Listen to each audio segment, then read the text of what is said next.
تو اس حوالے سے بخاری و مسلم کی ایک حدیث ہے مشکات میں 2002 کہ ابن عباس کہتے ہیں کہ نبی صلی اللہ علیہ وآلہ وسلم احرام کی حالت میں بھی اور روزے کی حالت میں بھی الحجامہ یعنی پچھنے لگوایا کرتے تھے، جسے ہم کپنگ کہتے ہیں. یہ طریقہ علاج ہے جس میں خون نکالا جاتا ہے. تو روزے کی حالت میں آپ صلی اللہ علیہ وآلہ وسلم خون نکلوا لیا کرتے تھے.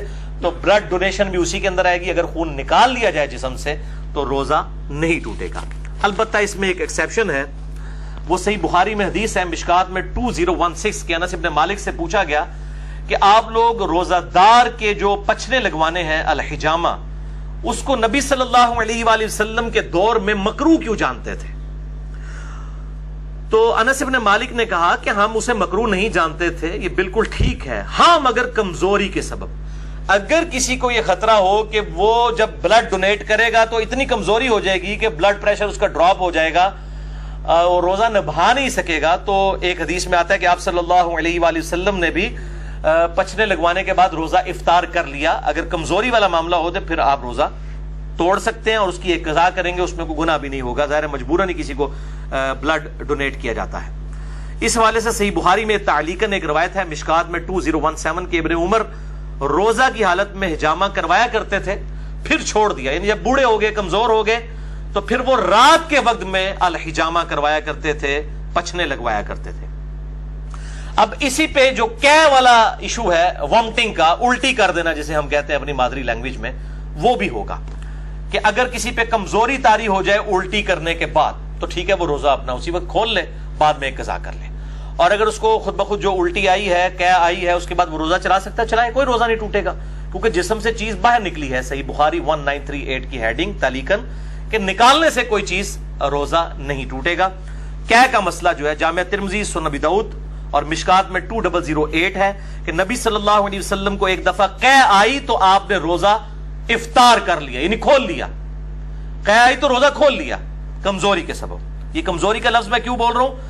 کیونکہ صحیح بخاری میں موجود ہے تعلیقاً 1938 کی ہیڈنگ کے اوپر حضرت ابو ہریرہ کہتے ہیں جب کوئی شخص کہہ کرے تو روزہ نہیں ٹوٹتا، کیونکہ اس سے تو چیز باہر آتی ہے، اندر نہیں جاتی.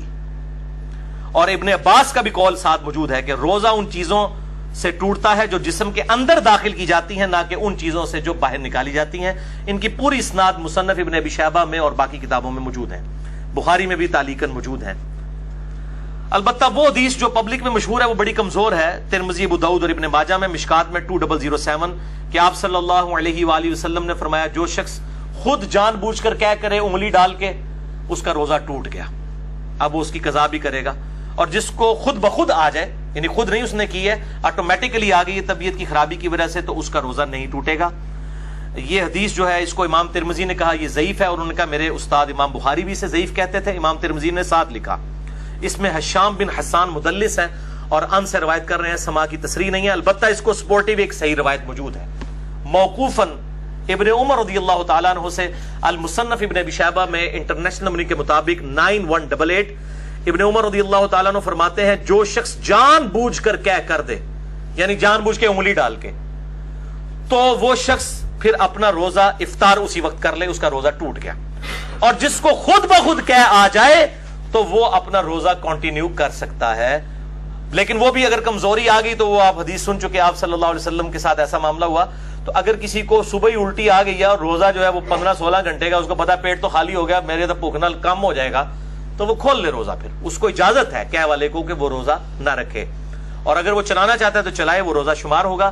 اسی طریقے سے بعض اوقات سحری کے بعد کھٹے ڈکار وغیرہ آ جاتے ہیں، تھوڑی سی الٹی گلے میں آئی، منہ میں آئی، پھر واپس چلی گئی، اس سے بھی روزہ نہیں ٹوٹے گا. البتہ عورتوں کو جو مینسز والا ایشو ہے اس پہ اجماع ہے کہ اسی وقت روزہ ٹوٹ جائے گا، چاہے افطاری سے 1 منٹ پہلے بھی اگر ایسا معاملہ ہوا تو روزہ اس کا ٹوٹ گیا، اس ایک روزے کی قضا کرنی ہوگی. البتہ جو احتلام والا ایشو ہے نائٹ فال کا مردوں کے ساتھ، اس کی وجہ سے روزہ نہیں ٹوٹے گا. اور اسی طریقے سے اگر کوئی جنبی حالت میں کسی نے صبح کی ہے تو بخاری مسلم میں حدیث میں انشاءاللہ اگلی دفعہ بیان بھی کروں گا کہ وہ بغیر غسل کیے سحری کھا کے روزہ رکھ سکتا ہے اور فجر کا وقت داخل ہونے کے بعد بھی غسل کر سکتا ہے. آپ صلی اللہ علیہ وآلہ وسلم سے یہ چیز ثابت ہے. البتہ اگر مشت زنی والا ایشو ہوگا ہینڈ پریکٹس کا، جو مسئلہ نمبر 155 میں میں نے ڈیٹیل سے سیکس کے ایشوز بیان کیے تو وہ روزہ توڑ دیں گے, اور اس پہ اب دو رائے ہیں. کچھ کہتے ہیں کہ وہ 60 روزوں والا کفارہ ادا کریں گے, اور بعض کہتے ہیں نہیں, اس کے بدلے ایک قضا کی جائے گی, اور یہی موقف جو ہے وہ مضبوط ہے. ظاہر ہے کہ اس کو اس کے ساتھ کمپیئر کرنا جو ہے وہ زیادتی ہے, یہ اس انٹینسٹی کا معاملہ نہیں ہے. اب دوسری مین چیز جو سورۃ البقرہ کی 187 نمبر آیت میں آئی کہ دوسری جو مین چیز جس سے روزہ ٹوٹ جائے گا وہ بیویوں کے ساتھ ازدواجی تعلق والا معاملہ ہے. اسی کانٹیکسٹ میں بخاری اور مسلم میں حدیث ہے, مشکات میں 2000 نمبر ہے اس کا, کہ اما عائشہ رضی اللہ تعالیٰ عنہ کہتی ہیں کہ آپ صلی اللہ علیہ وآلہ وسلم روزہ کی حالت میں اپنی بیویوں کا بوسہ بھی لیا کرتے تھے اور گلے بھی لگا لیا کرتے تھے, لیکن آپ صلی اللہ علیہ وسلم تم سب سے زیادہ اپنی خواہش پر قابو رکھنے والے تھے. یعنی وہ اس سے زیادہ پھر آگے نہیں جاتے تھے کہ اگر کوئی اس سے بھی آگے چلا گیا اور ازدواجی تعلق قائم کیا پھر تو روزہ ٹوٹ گیا. تو یہ پرسن ٹو پرسن پھر ویری کرے گا. سنن ابی داؤد میں حدیث ہے مشکات میں 2006, ایک آدمی نے آ کر آپ صلی اللہ علیہ وسلم سے پوچھا کہ کیا میں روزہ کی حالت میں اپنی بیوی کے ساتھ جو ہے وہ گلا لگانے والا معاملہ کر سکتا ہوں؟ تو آپ صلی اللہ علیہ وسلم نے اجازت دے دی. پھر ایک اور شخص آیا, اس نے یہی سوال کیا, آپ نے اجازت نہیں دی. اور حضرت ابو ہریرہ کہتے ہیں پہلا شخص جس کو اجازت دی تھی وہ بوڑھا شخص تھا, اور جو دوسرا تھا وہ جوان تھا, اس کو آپ صلی اللہ علیہ وآلہ وسلم نے اجازت نہیں دی. تو اب یہ ڈیپینڈ کرتا ہے, بوڑھا جوان ہونا بھی ضروری نہیں ہے کہ جو شخص اس حوالے سے قابو رکھ سکتا ہے اس کے لیے اجازت ہے, جو نہیں رکھ سکتا اس کے لیے پھر اجازت نہیں ہوگی. اب میرے بھائیوں اسی کانٹیکسٹ میں کچھ ایسے اعمال ہیں کہ جو روزہ کی حالت میں کر سکتے ہیں, اور کچھ ایسے ہیں جن کو کرنے سے روزہ نہیں ٹوٹے گا. وہ بھی سن لیجئے. بخاری اور مسلم کی متفق علیہ حدیث ہے مشکات میں 2003 کہ جو شخص بھول کر کھا پی لے تو وہ اپنا روزہ پورا کرے کیونکہ اسے اللہ نے کھلایا اور پلایا. لیکن یہ جو ساتھ بیٹھے ہوئے ہیں نا, ان کی ذمہ داری ہے کہ اس کو یاد کروائے کہ بھائی تو روزہ رکھے ہے. بعض لوگ کہتے ہیں نہیں جی کھانے دیں اس کو, خیر ہے بیچارہ اس کو اللہ کھلا رہا ہے, کھلا. نہیں نہیں, فوراً بتائیں, شرعی حکم اس کو بتائیں کہ تیرا روزہ ہے, اور وہ روزہ پھر وہ جس طرح ہی اس کو پتا چلے گا اسی وقت اس کے منہ میں بھی جو لقمہ ہے اس نے پھینک دینا ہے. وہ ایک دانہ بھی اگر اندر لے گیا چاولوں کا یا پانی کا تھوڑا سا گھونٹ بھی, تو اس کا روزہ پھر ختم ہو جائے گا. یہ بالکل یاد رکھیں. اسی طریقے سے سنن ابی داؤد اور الموطا امام مالک میں حدیث ہے مشکات میں 2011 کہ ایک صحابی کہتے ہیں کہ میں نے نبی صلی اللہ علیہ وسلم کو مقام عرج پر پیاس اور گرمی کی وجہ سے روزہ کی حالت میں سر مبارک پر پانی ڈالتے ہوئے دیکھا ہے. یعنی اگر کسی کو روزہ لگ رہا ہے تو یہ سنت ہے کہ بار بار نہا کے روزے کو ٹھنڈا کیا جائے. اور ادھر جو مولوی ہیں انہوں نے شامت اٹھائی ہوتی ہے اعتکاف والوں کی, اور ان کو بالکل گندا مندا کر کے اعتکاف میں بٹھایا ہوتا ہے. وہ کہتے ہیں جی جو پہلے دن آپ نے کپڑے پہنے یہی 10 دن پہن کے رکھنے ہیں, کوئی ناخن نہیں کاٹنے, غسل فرض کے علاوہ غسل نہیں کرنا, کیونکہ آپ مسجد سے باہر نہیں نکل سکتے بغیر مجبوری کے, تو وہ تو اعتکاف ٹوٹ جائے گا. تو یہ مسجد کی باؤنڈریز میں وہ فنائے مسجد جو ہے, جو غسل خانے ہیں اور ٹوائلٹس ہیں, یہ فنائے مسجد کی باؤنڈریز میں شمار ہیں شرعی احکام سے. بلکہ بخاری اور مسلم میں موجود ہے نبی صلی اللہ علیہ وسلم تو سیدہ صفیہ کو اپنے گھر تک چھوڑنے کے لیے گئے تھے اعتکاف کی حالت میں. اپنے گھر آ کے کھانا بھی کھا سکتے ہیں, اعتکاف نہیں ٹوٹے گا, بل اور کوئی فالتو کام نہ کیے جائیں. تو اسی طریقے سے اگر کوئی غسل کرتا ہے گرمی کی وجہ سے تو سنت ہے, کوئی ایسا مسئلہ نہیں, کر سکتے ہیں. بلکہ اب تو الیاس قادری صاحب نے بھی اپنا فتویٰ واپس لے لیا ہے کہ وہ کہتے ہیں جی فتاوی رضویہ شریف کی ایک جلد اب چھپ گئی ہے, اس میں اعلیٰ حضرت کا بھی فتویٰ ہے کہ معتکف جو ہے وہ ضرورت کے بغیر بھی غسل بھی کر سکتا ہے, وضو بھی کر سکتا ہے. تو اب دعوت اسلامی والوں نے بھی اجازت دے دی ہے. پہلے انہوں نے وہ اسی طریقے سے گندا کر کے لوگوں کو بٹھایا ہوتا تھا, اور یہ اسی طریقے سے معاملے چل رہے ہوتے تھے. حالانکہ مطلب احادیث پہلے سے موجود ہے, لیکن جب بزرگوں کی کتابیں ڈسکور ہوتی ہیں, دریافت ہوتی ہیں, پھر ان کو کہتے ہیں ہاں جی واقعی جی دیسی بھی لکھے ایسی جی, ٹھیک ہے نا. تو وہ پرائرٹی تو بزرگ ہوتے ہیں. اسی طریقے سے صحیح بخاری میں تعلیقاً 1930 نمبر حدیث کی ہیڈنگ میں ہے کہ ابن عمر روزہ کی حالت میں گیلے کپڑے جسم پر ڈالا کرتے تھے. یہاں پہ بھی ہمارے پنجاب کے اندر رواج ہے, جب زیادہ گرمی ہوتی ہے لوگ رومال جو ہے وہ گیلا کر کے کپڑوں کو بھی گیلا کرتے ہیں. لیکن اس میں آپ اپنے کپڑے گیلے کریں, یہ لوگوں کے اوپر جو پانی پھینکتے ہیں اور کہتے ہیں جی کسی بڈھے ہوتے پانی سے اٹھتے بارش ہوتی ہے, یہ بالکل غلط بات ہے. اس طریقے سے کسی کے ساتھ یہ کام نہ کریں. اپنے ساتھ ضرور آپ کرنا چاہتے ہیں کریں, اور ایسا معاملہ بھی نہ ہو کہ آپ نے اتنے باریک کپڑے پہنے ہیں کہ آپ ان کو بالکل گیلا کر لیں اور آپ کپڑوں میں ہی ننگے نظر آ رہے ہو. یہ اس چیز کا بھی اہتمام کرنا چاہیے. جامعہ ترمذی, سنن ابی داؤد, سنن نسائی اور ابن ماجہ میں حدیث ہے مشکات میں 405 کہ آپ صلی اللہ علیہ وآلہ وسلم نے فرمایا روزہ کی حالت کے علاوہ ناک میں خوب پانی چڑھاؤ، غسل میں بھی اور وضو میں بھی، لیکن روزے کے علاوہ، کیونکہ روزے کی حالت میں اگر ناک میں آپ نے اوپر تک پانی پہنچایا تو اگر کسی کا غسل فرض ہے تو وہ بس نارملی ناک کو جتنا آسانی سے جاتا ہے اوپر تک، بہت اوپر نہ چڑھائے، کیونکہ اگر دماغ تک پانی پہنچ گیا اور حلق میں ایسا پہنچا کہ اندر چلا گیا، دونوں صورتوں میں روزہ ٹوٹ جائے گا۔ وضو، غسل، تیمم اور استنجا کے اوپر مسئلہ نمبر 42 میرا اہل سنت پاک .com ہماری ویب سائٹ پہ دیکھ سکتے ہیں۔ اب میرے بھائیوں کچھ اہم فقہی مسائل جلدی جلدی کور کر دوں۔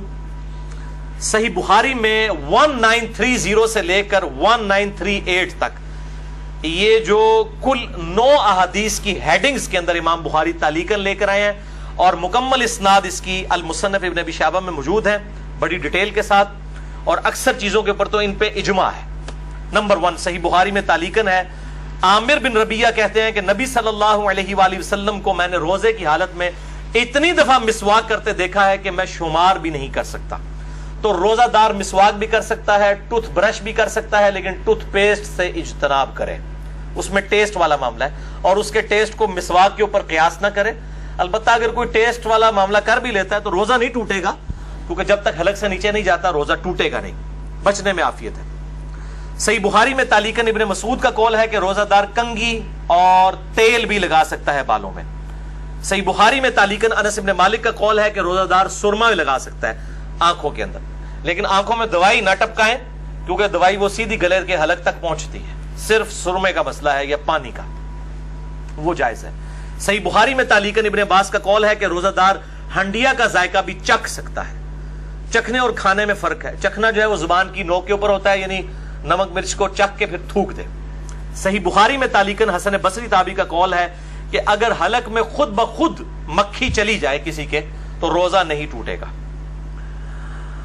صحیح بخاری میں تعلیقاً عطا بن ابی رباح کا قول ہے کہ اگر کلی کر کے پانی ایک دفعہ گرا دیا جائے، اس کے بعد جو تھوک میں نمی ہے حلق سے نیچے چلی جائے تو وہ روزہ نہیں توڑے گی، اور یہ مشکات میں 2018 پہ موجود ہے۔ بعض لوگ اتنے وہمی ہوتے ہیں، وہ جناب وضو کرنے کے بعد 10 دفعہ 20 دفعہ تھوکتے رہتے ہیں، ایک دفعہ تھوک دیا اس کے بعد جو نمی ہے وہ اندر چلی گئی، اس کی وجہ سے روزہ نہیں ٹوٹے گا۔ اللہ تعالیٰ نے لا یکلف اللہ نفسا الا وسعها، اور اس حوالے سے یہ جو شیطان کی پیروی ہے جو یہ بار بار جو لوگ اس حوالے سے کام کرتے ہیں۔ اب آخری ٹاپک نمبر 3 ہے، انشاءاللہ 5-7 منٹ میں کنکلوڈ ہوگا، باقی اگلے 5 ٹاپک اگلے ہفتے ڈسکس کریں گے، اور یہ ٹاپک نمبر 3 ہے روزوں کی قضاء اور کفارے سے متعلق۔ بھائیو 2 اصطلاحات ٹرمنالوجیز کو سمجھ لیجئے۔ نمبر 1 قضاء، یعنی چھوڑے ہوئے روزے کے بدلے میں ایک روزہ رکھنا۔ نمبر 2 کفارہ، شرعی پلینٹی، یعنی سزا کے طور پر اگر کسی نے جان بوجھ کے روزہ توڑا ہے اس کے لیے سزا کیا ہے۔ ایک روزہ تو رکھے گا، باقی جو اس کے لیے سزا ہے۔ اور اس پر اجماع ہے کہ اگر مجبوراً کسی نے روزہ توڑا، کوئی بیماری کی وجہ سے اس کو ڈرپ لگوانی پڑ گئی یا ٹیکا لگوانا پڑ گیا یا کھانا پینا پڑ گیا، کوئی شوگر کا مریض تھا، تو اس کو پھر اس کے بدلے میں ایک ہی روزہ رکھنا ہوگا، یعنی قضا کرنی ہوگی، کفارہ نہیں دینا ہوگا۔ اسی طریقے سے عورتوں کے ساتھ حیض والا مینسز والا ایشو ہوا، اس کے بدلے ایک ہی روزہ رکھیں گی۔ بخاری اور مسلم کی متفق علیہ حدیث ہے مشکات میں 2032۔ اما عائشہ کہتی ہیں نبی صلی اللہ علیہ وسلم ہم عورتوں کو حیض کی حالت میں چھوڑے ہوئے روزوں کی قضا کا حکم دیتے تھے اور نمازوں کی قضا کا حکم نہیں دیتے تھے۔ تو روزوں کی قضا ان دنوں میں جو روزے چھوٹے ان کی قضا کرنی ہوگی، اور میں نے بتایا کہ افطار سے 1 منٹ پہلے بھی اگر کسی کے ساتھ ایسا معاملہ ہو گیا تو وہ روزہ اس کا وہ والا ٹوٹ جائے گا آٹومیٹیکلی، لوگ پوچھ رہے ہوتے ہیں، اور وہ ایک روزے کی قضا بعد میں کرے گی۔ اور اس قضا کے معاملے میں یہ لوگ کہتے ہیں نہیں جی وہ گرمیوں کے روزے گرمیوں میں ہی قضا کریں اور جناب اگلے سال سے پہلے قضا کر لیں، ایسی کوئی شرط نہیں ہے اسلام میں۔ اگر کوئی شخص گرمیوں میں چھوٹے ہوئے روزوں کی قضا سردیوں میں بھی جا کے کر لے، لا یکلف اللہ نفسا الا وسعها، اور اس کی دلیل میں بخاری اور مسلم کی حدیث مشکات میں 2030۔ اما عائشہ کہتی ہیں کہ جب مجھ پر رمضان کے روزوں کی قضا ہوتی تو میں صرف شعبان میں وہ روزے قضا کیا کرتی تھی، اور راوی یحییٰ بن سعید کہتے ہیں آپ صلی اللہ علیہ وآلہ وسلم کی مشغولیت کی وجہ سے، یعنی ازدواجی تعلق کے اعتبار سے، چونکہ شعبان میں آپ صلی اللہ علیہ وسلم نفلی روزے رکھتے تھے تو اما عائشہ کو موقع مل جاتا تھا کہ وہ اپنے روزوں کی قضا کر لیں، کیونکہ بیوی جو ہے وہ خاوند کی اجازت کے بغیر نفلی روزہ نہیں رکھ سکتی. وہ حدیث ہے اگلی صحیح مسلم کی، مشکات میں ہے 2031. آپ صلی اللہ علیہ وآلہ وسلم نے فرمایا کسی عورت کے لیے اپنے خاوند کی اجازت کے بغیر نفلی روزہ رکھنا جائز نہیں، اور نہ اس کی اجازت کے بغیر گھر میں کسی کو آنے کی اجازت دینا. یعنی کوئی بیوی کے جی میرا رشتہ دار ہے، خاوند کی اجازت کے بغیر نہیں، اور نفلی روزہ نہیں رکھے گی. اس سے یہ بات پتہ چلی کہ یہ جو پبلک میں مشہور ہے کہ میاں بیوی صرف رات کے وقت ازدواجی تعلق قائم کر سکتے ہیں، یہ بالکل باطل ہے. اما عائشہ تو کہہ رہی ہے کہ میں روزہ بھی نہیں رکھ سکتی تھی آپ صلی اللہ علیہ وسلم کی مشغولیت کی وجہ سے. تو دن کے وقت بھی ازدواجی تعلق قائم کرنا نہ صرف جائز بلکہ سنت مبارکہ ہے بخاری اور مسلم کے کانٹیکسٹ میں. اب دوسری صورتحال کہ کوئی جان بوجھ کر روزہ توڑ دے، ایسی صورت میں قضاء کے ساتھ کفارہ بھی ہوگا. اس کانٹیکسٹ میں بڑی مشہور حدیث ہے بخاری اور مسلم کی، مشکات میں 2004. ایک آدمی حضور صلی اللہ علیہ وآلہ وسلم کے پاس حاضر ہوا، کہا یا رسول اللہ صلی اللہ علیہ وسلم میں مارا گیا، میں نے روزے کی حالت میں اپنی بیوی کے ساتھ ازدواجی تعلق قائم کر لیا، روزہ میرا ٹوٹ گیا، میں کیا کروں؟ آپ نے فرمایا کہ کیا تیرے پاس کوئی غلام ہے کہ اسے آزاد کرے؟ یہ پہلا آپشن ہے، اور ترتیب بھی یہی ہوگی. یہ آپشنل نہیں ہے 3 میں سے 1 بلکہ یہی ترتیب ہوگی. میں نے کہا یا رسول اللہ نہیں ہے. فرمایا کیا تو 2 ماہ کے مسلسل روزے رکھ سکتا ہے؟ عرض کیا نہیں یا رسول اللہ صلی اللہ علیہ وسلم 2 ماہ کے نہیں رکھ سکتا. ہم بھی نہیں ظاہر رکھ سکتے. فرمایا کیا تم 60 مساکین کو کھانا کھلا سکتے ہو؟ اس سے یہ بات پتہ چلی کہ 60 مساکین ایکویلنٹ ہوئے 60 روزوں کے، تو مسکین کو پھر 1 وقت کا ہی کھانا کھلایا جائے گا، 2 وقت کا نہیں. یہ لاجیکل آنسر ہے. تو اس نے عرض کیا نہیں. تو فرمایا تم بیٹھ جاؤ. اتنے میں کوئی شخص جو ہے وہ کھجوروں کا بھرا ہوا ٹوکرا آپ صلی اللہ علیہ وسلم کے پاس تحفتاً لے کے آیا. آپ صلی اللہ علیہ وآلہ وسلم نے وہ جو ٹوکرا تھا اس کی وجہ سے آپ نے فرمایا کہ وہ روزہ توڑنے والا کدھر گیا، اور اس کو بلا کے کہا یہ ٹوکرا تو لے جا اور اس ٹوکرے کو مدینے کے غرباء میں تقسیم کر دے، تو روزے کا کفارہ ادا ہو جائے گا. تو وہ آگے سے کہنے لگ پڑا کہ اللہ کی قسم پورے مدینے میں مجھ سے بڑا غریب کوئی ہے ہی نہیں ہے، سب سے زیادہ غریب میں ہوں.